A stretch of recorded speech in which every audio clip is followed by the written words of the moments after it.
Press the bell icon on the YouTube app and never miss another update.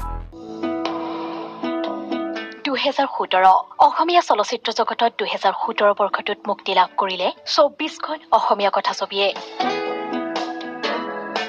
2.5 কোটি টকা ব্যয় সাপেক্ষে নিৰ্মাণ হ'ল জুবিন গাৰ্গৰ মিছন চাইনা 6 কোটি টকা ব্যৱসায় কৰি খলকনি তুলিলে মিছন চাইনাই চলিত বৰ্ষত মুক্তি লাভ কৰা অন্তিমখন ছবি হ'ল হেমন্ত নীলিম দাস পৰিচালিত খলনায়িকা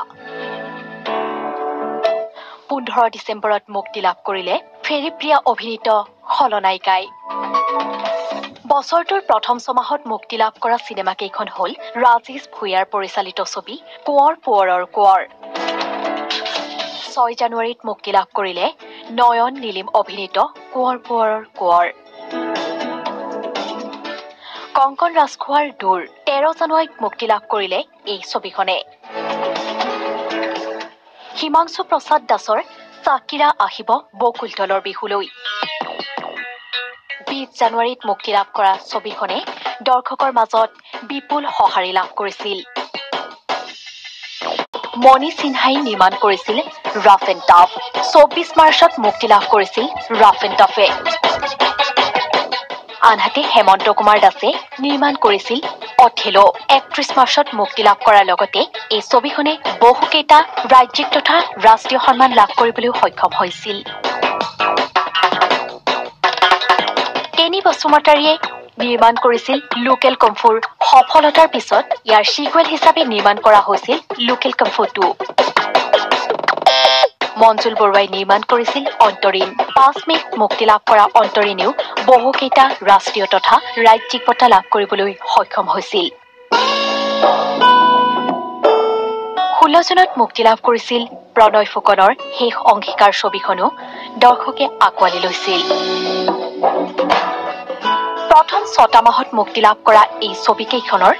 2খন ছবি বিশেষভাৱে দৰ্শকে আঁকোৱালি লৈছিল ইয়াৰ ভিতৰত হিমাংশু প্ৰসাদ দাসৰ চাকিৰা আহিব বকুলতলৰ বিহুলৈ আৰু কেনি বসুমতাৰীয়ে নিৰ্মাণ কৰা লোকেল কমফু ইয়াৰ পিছতে মুক্তি লাভ কৰিছিল ধ্ৰুৱ জে বৰদলৈ দূৰণিৰ নিৰলা বজা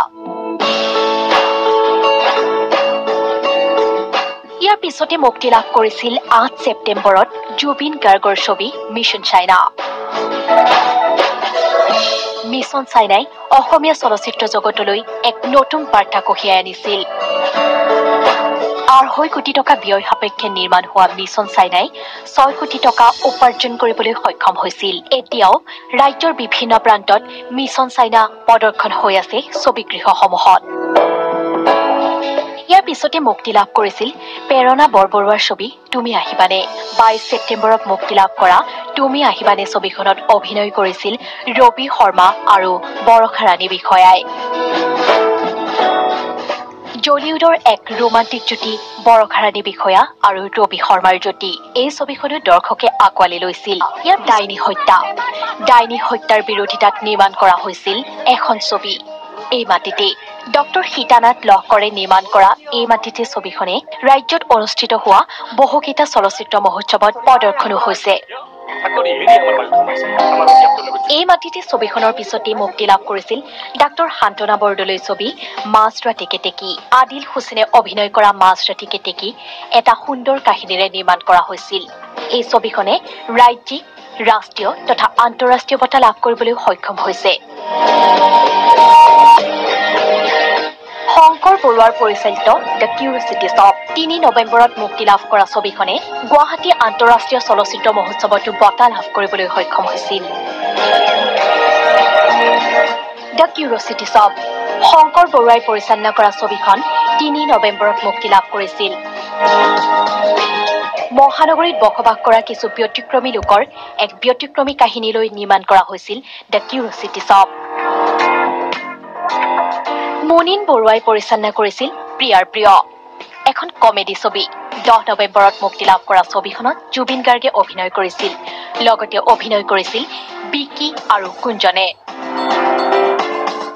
দীৰ্ঘ বিৰতিৰ পিছত মুক্তি লাভ কৰা মুনিন বৰুৱাৰ ছবিখনে বিপুল সমাদৰ লাভ কৰিছিল দৰ্শকৰ প্ৰশান্ত শইকীয়াৰ পৰিচালনা ছবি ৰাম ফটকা হুইস্কি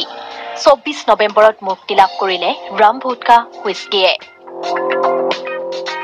ববি শৰ্মা বৰুৱাই নিৰ্মাণ কৰিছিল সোণাৰ বৰণ পাখি। প্ৰতিমা পাণ্টি বৰুৱাৰ জীৱনৰ আধাৰত নিৰ্মাণ কৰা ছবিখনে মুক্তি লাভ কৰিলে 24 নৱেম্বৰত। আৰু অৱশেষত অৰ্থাৎ বছৰটোৰ অন্তিমটো ক্ষণত মুক্তি লাভ কৰিলে খলনায়িকাই। খলনায়িকাত অভিনয় কৰিছিল ফেৰী প্ৰিয়াই। এটা সম্পূৰ্ণ ব্যতিক্ৰমী চৰিত্ৰলৈ নিৰ্মাণ কৰা হৈছিল খলনায়িকা। কৰা ছবিকেইখনৰ আটাইকেইখন ছবিৰ ভিতৰতে সফলতা অৰ্জন কৰিলে মিছন চাইনা ছবিখনে। জুবিন গাৰ্গৰ প্ৰযোজনা, পৰিচালনা, কাহিনী, সংগীত, অভিনয়েৰে নিৰ্মাণ কৰা হৈছিল মিছন চাইনা। এই চিনেমাখনে অসমীয়া চিনেমাৰ সৰ্বাধিক ব্যয়েৰে নিৰ্মিত আৰু সৰ্বাধিক ব্যৱসায় কৰা চিনেমা হিচাপে পৰিগণিত হৈছে। চিনেমাখন নিৰ্মাণত ব্যয় হৈছিল 2.5 কোটি টকা। আনহাতে এতিয়ালৈও সংগ্ৰহ হৈ আছে প্ৰায় 6 কোটি টকা। তদুপৰি প্ৰিয়াৰ প্ৰিয়, মাছৰাতি কেতেকী আৰু তুমি আহিবানে ছবিকেইখনেও ব্যৱসায়িক দিশত কিছু সফলতা অৰ্জন কৰিছিল। ইয়াৰ লগতে চলিত বৰ্ষত আমি আন এখন ছবিৰ নাম উল্লেখ কৰিব লাগিব, ভিলেজ ৰকষ্টাৰ।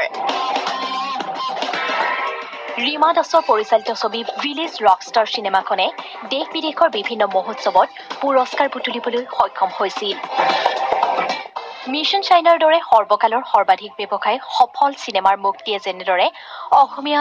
চলচ্চিত্ৰ জগতলৈ আশাৰ বতৰা দিছে, ঠিক সেইদৰে ইয়াৰ বিপৰীতে ভিলেজ ৰকষ্টাৰ লগতে মাছৰাতি কেতেকীয়ে যিদৰে আন্তঃৰাষ্ট্ৰীয় ৰাষ্ট্ৰীয় পৰ্যায়ত বঁটা বুটলিবলৈ সক্ষম হৈছে, ইয়াৰ দ্বাৰা অসমীয়া চলচ্চিত্ৰ জগতলৈ এক সুনাম কঢ়িয়াই আনিছে এইকেইখন চলচ্চিত্ৰই।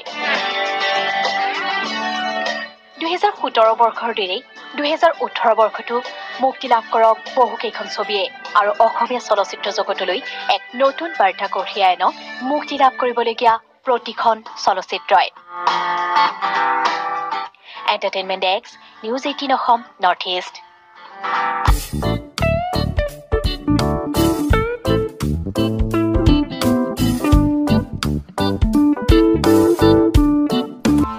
Press the bell icon on the YouTube app and never miss another update.